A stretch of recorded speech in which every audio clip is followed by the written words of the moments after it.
nothing compared to everything, like just in the middle of nowhere, in the mountains. Hierdie is wat? Glorified pypsleper. As ons die drywers nie kan die kellerie aangaan nie. Wynmaak is nie 'n werk hier, dis 'n leefstyl. Ek het nog nie een vrotkorrel in 27 jaar op hierdie plaas gesien.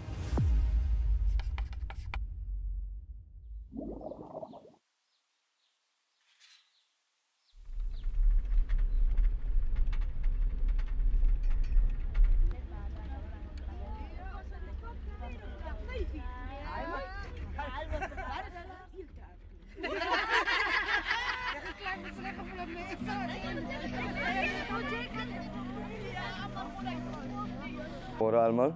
Vanmôre gaan ons die sirah sny. Soos julle kan sien, haal ons eers die blaartjies af. Haal alle blaartjies af. So kan jy sien waar jy alle mooi druiwe sit.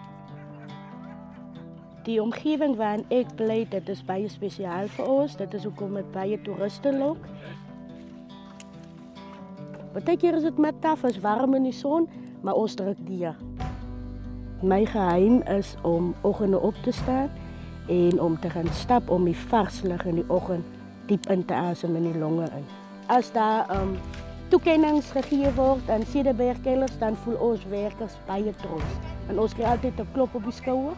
So dit is hoekom hierdie plek is baie spesiaal en dit lê baie na in ons harte.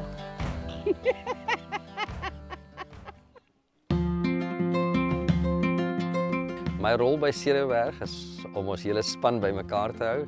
Ons het 'n verskriklike dinamiese wynmaakspan. Ek dink die lekker deel van wynmaak is jy moet dit verskriklik geniet, want jy kan dit slegs een keer 'n jaar doen. Dis nie gaskoeldrink wat jy elke dag net kan herproduseer nie. Wat ek die meeste geniet is om elke jaar basies 'n blank canvas te hê, om van voor af te begin. Jy het nuwe uitdagings vir die jaar, maar jy het ook 'n oop pad voor jou wat jy kan maak wat jy wil. And welcome to our headquarters. This is both our lab, where we do all our planning for the harvest, as well as catch that sneaky coffee, and then this beautiful view of the Cederberg Mountains behind me. So ons het hierdie tafel, dit is 'n vibreertafel en wat hy doen is hy skud basies alles uit wat ons nie in die wyn wil hê nie. So al die onderryp korreltjies, hierdie groen goedjies wat nooit behoorlik geset het nie. Hierso kan mens sien is van dit op die trosse. Hy skud dit heeltemal uit, sodat ons kan seker maak dat daai goed nie in die wyn kom en aroma afgee op jou eindproduk nie. Dis net die perfekte korrels wat in die wyn opeindig. So ja, ons is hier besig met 'n oop pump oven. So met fermentasie, soos fermentasie aan begin, skei alle doppe, skei na die bokant toe van die tank en die wyn of die sap, dit bly in die onderkant. So met gisting soek ons 'n bietjie suurstof vir die wyn. So ons laat dan die sap of die wyn natuurlik afvloei in 'n blou bak, ons noem 'n blou bak. Dit pomp ook die wyn weer terug in die staaltanke. I think one of the coolest things about making wine is there are two things in life that humans can't control, and that is time and climate. And right now we're really dabbling with that and trying to make the most of what the climate has offered us and the amount of time that we have.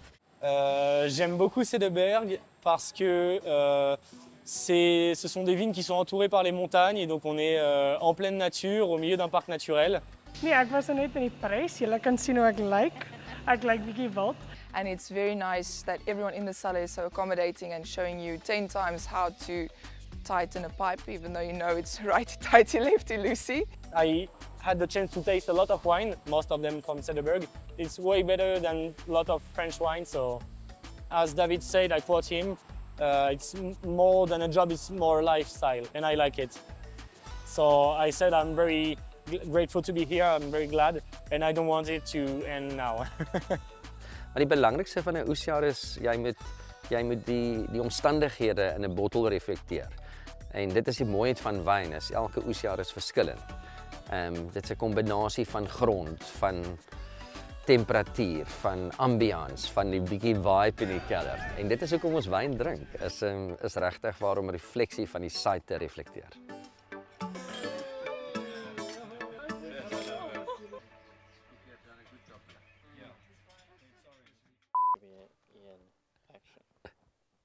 Wie is jy? Maar jy moet nie lag nie. Okay. So my rol in Cederberg, partykeer weet ek self nie. Ja, sorry. Oh, sorry, it's vlieg. We get to optimize the time that the grapes are ripening with the spy lane. Daar van Pretoria / Johannesburg.